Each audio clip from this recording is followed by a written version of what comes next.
Welcome back to the Clarity Booster. Today, I want to talk to you about judgment, specifically other people's judgment of you. I want to start by telling you a little story about my holiday. So, I went away with my partner's family, and some family drama, which had nothing to do with me, happened while I was there. And somehow I took the front of it. A family member of my partner shouted at me in front of other people. Now, I won't go into the details because it's irrelevant and, to be honest, not very interesting. But I will tell you what came out of this experience and what followed. What followed was me actually ending up having a wonderful holiday, regardless of the drama, which didn't stop there. In fact, it escalated in the 5 days that followed that moment. But the person who tried to pull me into the drama didn't succeed. And it wasn't for triumph, and it wasn't for lack of trying. And so, in today's Clarity Booster and the next two, I'm going to share my insights that will hopefully help you too. To keep your peace in the middle of drama, to enjoy your time even when people are trying to pull you into their shit. And today's focus is about other people's judgment. See, something that surprised me about what happened was that I realized that person didn't like me as much as I thought they did. I was under the impression we had a lovely relationship. In fact, I was telling anyone who wanted to hear it how lucky I was to have such a good relationship with a member of my in laws. But this summer, it suddenly hit me after the explosion of rage that this wasn't, this was the buildup of months, maybe even years of resentment that I had absolutely not seen coming. What surprised me the most isn't that they weren't my biggest fan. What surprised me the most was that I was completely oblivious of it until that day. So I reflected on that. And here's what I realized. I used to think people hated me all the time when they didn't. Now I'm completely oblivious to the people who dislike me. And it brought me to that question. Is it better to go around life thinking everyone hates you when they don't? Or to think everyone loves you when they might not? The second one, definitely the second one. And let me tell you why. The difference between me 10 years ago and me now is that I don't dislike myself anymore. So I don't expect anyone else to either. What changed isn't how people perceive me, it's how I perceive myself. Other people's judgment is a reflection of your own insecurities, like a mirror that shows you what you consciously or unconsciously believe about yourself. See, 10 years ago, that person shouting at me would have sent me into a huge spiral, replaying it, turning it over, wondering exactly what I'd done wrong, whether I should say something back. This time, nothing. Well, some shock, even a little bit of sadness and anger in the moment, of course, but it stopped there. Judgment only lands when it matches something that's already inside you. Think of it like this. You know these Velcro balls that you throw at a target? Well, imagine other people's judgment works exactly the same way. People throw the ball. Whether it lands on you depends on one thing only, whether you've got a patch for it to stick to. The patches are your insecurities. So let's imagine you have an I'm not a good cook insecurity patch. Someone makes a comment about your food, whether it was malintended or not, doesn't really matter. The Velcro ball will match your Velcro patch. You react, you take offense, you get annoyed. Now, let's say someone makes a comment about your outfit, maybe even gives you a stare or what could be seen as a judgmental look. And you see that, but thankfully, you don't have an I shouldn't be seen, I'm ugly, I don't love myself Velcro patch on you. The comment will bounce off you. You might notice the person is attempting to do something and it makes you laugh. You might not even notice it and move on. People throw things at us all the time. Action, words, looks. Whether they're malintended or not doesn't actually matter. What matters is how we experience the action or comment. Whether a comment, a look, an action lands or not isn't telling you much about what they think about you. It's telling you about what you think about you. So, what's actually happening when one comment sticks and another one doesn't, even though they could both technically be judgment? Well, your patches aren't random. They're old, very old. Every patch you're carrying got put there a long time ago, back before you were choosing anything consciously. It's the result of small or big trauma, usually during childhood, that taught us our limitations. It's the result of our conditioning that ended up becoming a negative lesson about ourselves, all the I can't and I am not that are keeping us small. With my clients, I call this the script.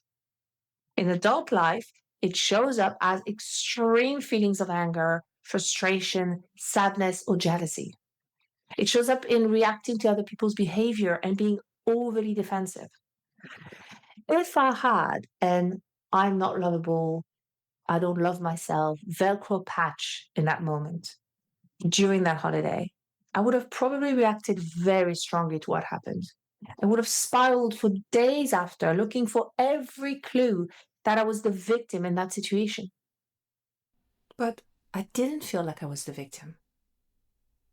I didn't feel like this had anything to do with me at all. Because the reality, which in the past would have always ended up catching up with me, only days or weeks of spiraling later, was that it had nothing to do with me. What that person was doing in that moment was reacting to their own insecurity, their own Velcro patches, which must have been filled with balls I had no idea I was throwing at them for months or maybe years. See, I never intended to be judgmental or mean towards that person, but they certainly must have felt this way to react like this towards me. A side note on Velcro patches. Not all our Velcro patches or insecurities are on all day, every day. Thank God for that. This is why one day someone's comment will be particularly cutting, but another day you won't notice it as much. But when you feel particularly stressed or down or just not in a good state of mind, your Velcro patches become extra sticky. So, does this mean we completely stop caring what people think? No. This isn't about tuning everyone out. It's about which compass you're using, your own values, not everyone else's opinion. There's a difference between not caring what people think and not caring about people. Or, like I like to say to my clients, there's a difference between being comfortable, confident within yourself, and simply put, being a dick.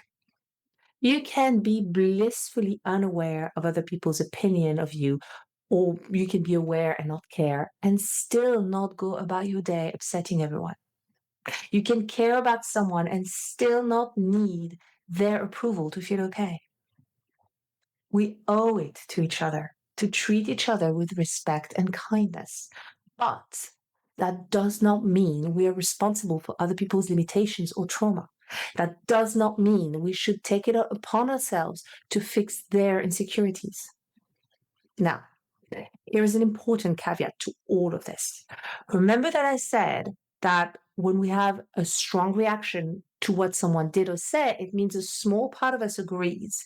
And that most of the time, that small part is an old insecurity that doesn't really help us. And that isn't true. Well, sometimes the part of us that agrees is actually our wisdom, our values. That's our unconscious telling us we crossed our own boundaries, bringing us back to ourselves. And it's really, really important to listen to it. And here again, this is a reflection of your own judgment, but it's one that's worth listening to. This is where we learn, we reflect, and maybe we change something or make amends. Even then, the feeling is still coming from your own judgment, not theirs. The difference is that this time it's pointing you towards something useful. It wasn't the case in this scenario, though. When I reflected on what had happened, I knew I had always treated that person with respect and love. I had never acted out of line with my own values. So I knew this wasn't about me. In that moment, that person was reacting to their own insecurities. Me reacting to their reaction would have been like making their insecurity my responsibility, my problem, letting them pull me into their drama. So far, this has all been a solo game. Someone throwing balls at a target.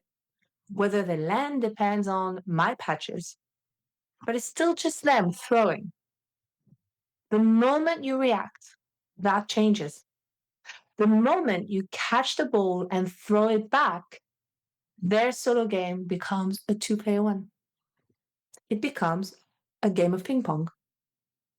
Here's a way to think about it that I use with my clients constantly. If someone tries to pull you into their drama, they're trying to start a game of ping pong with you. They need you to pick up the paddle, to react. Otherwise, there's no game. They can't be a victim if you don't react. They're playing on their own, throwing balls that just bounce back aimlessly. See, this is the difference between fitting in and what I call paddle down.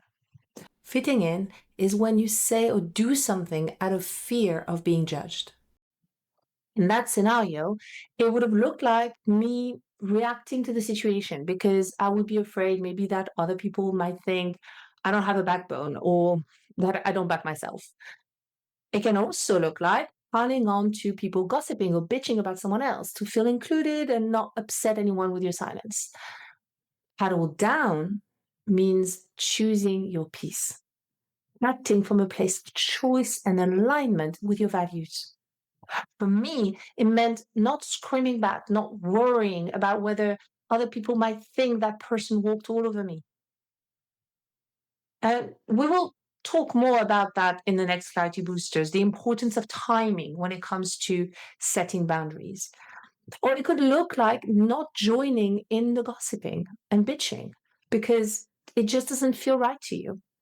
See, from the outside, fitting in and paddle down can look exactly the same. It can look like silence or it can look like stepping up. But it's the feeling underneath, the reason you do it that matters. And again, we will discuss boundaries in more details in the third part of the series. So, next time you feel a comment land or feel someone trying to pull you into their drama, there's really only one question worth asking. Have I acted against my own values here? If the answer is yes, it's worth listening to. That's the useful kind. If the answer is no, there's nothing to defend. The paddle stays down. So back to that holiday. The drama didn't stop that day. It kept going for 5 days or more than that. But there were probably, plenty more balls thrown my ways in those 5 days. I don't know. I wasn't counting anymore. But I'd run out of patches to catch them with. That's what's important. So I had my holiday anyway. And it wasn't because I didn't care what happened. It wasn't because I didn't care about that person, but because none of it was ever mine to carry in the first place. And that's part one. In part two, we're going to talk about what happens when you do put the paddle down and the other person doesn't. What it means when someone stays angry, no matter how calm you stay. And in part three, we'll talk about the difference between staying out of drama and letting people walk all over your boundaries. Because paddle down is not the same as no boundaries. And I want to make sure that distinction is really clear to you. So, if you took only one thing from today, let it be this. When someone is acting in a way that triggers you, remember, it is not your responsibility to fix their insecurities. And ask yourself, have I acted against my own value here? If yes, fix it, make amends, change something. If not, that's it. Don't pick up the paddle. Let their issues stay their issues. Protect your peace and keep on living your life.